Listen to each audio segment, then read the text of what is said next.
I sat down with Senator John McCain after the speech last night and asked him what might have been different had he been president. Take a listen.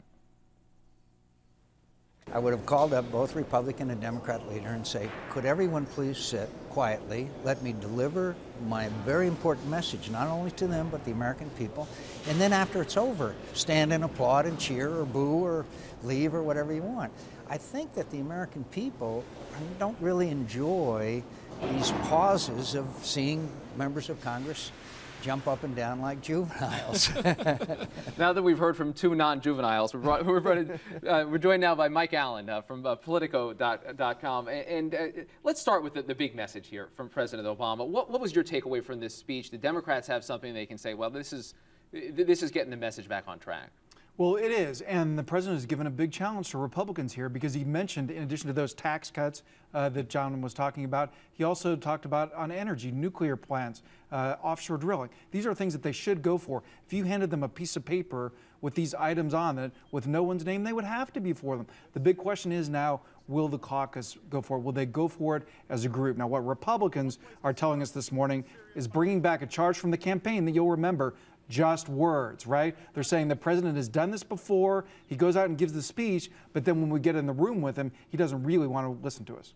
So what on the jobs bill, though? I mean, we saw just a few days ago Schumer joining with Orrin Hatch, writing an op-ed in the New York Times about these tax incentives, which the president mentioned. I mean, do we think there's a realistic chance for this to be a little different than the stimulus, actually have some Republican support?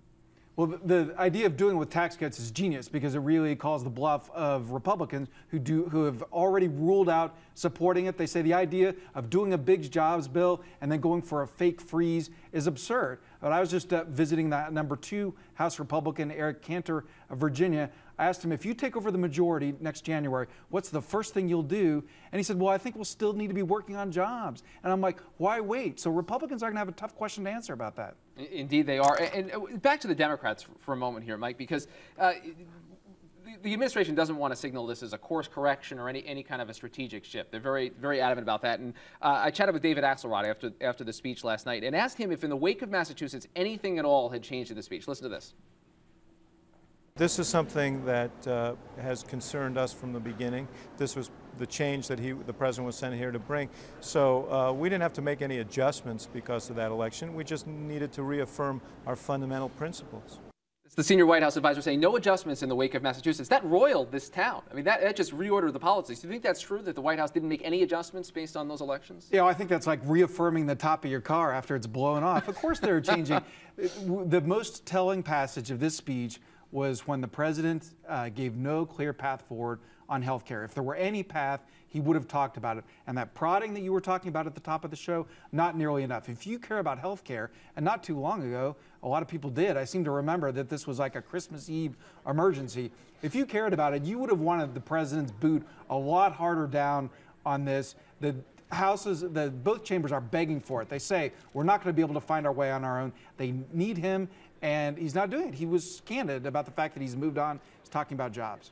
And my sense, Mike, is that the House and the Senate Democratic leaderships are as far apart as they have ever been on this. I mean, do you really see any coming together? No, they're mad at each other. As you know, the House feels that the Senate has been dallying. The House feels that the White House has unrealistic expectations for them. And among the members, there's just no appetite for walking the plank again.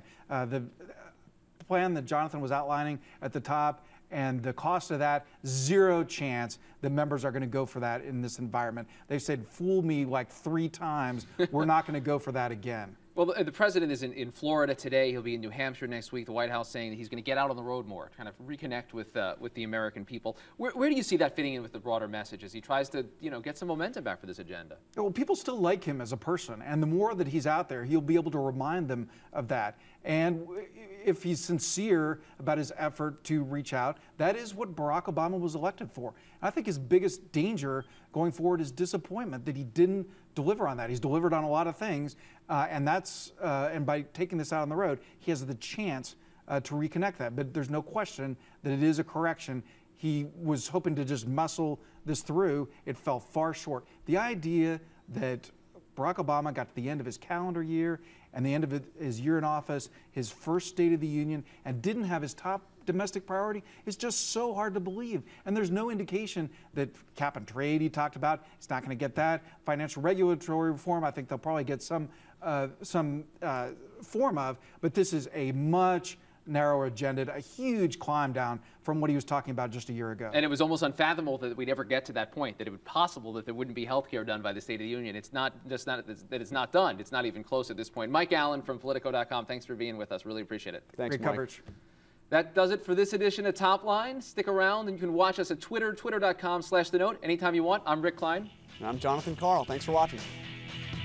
Thanks, Mike. Thank you very much.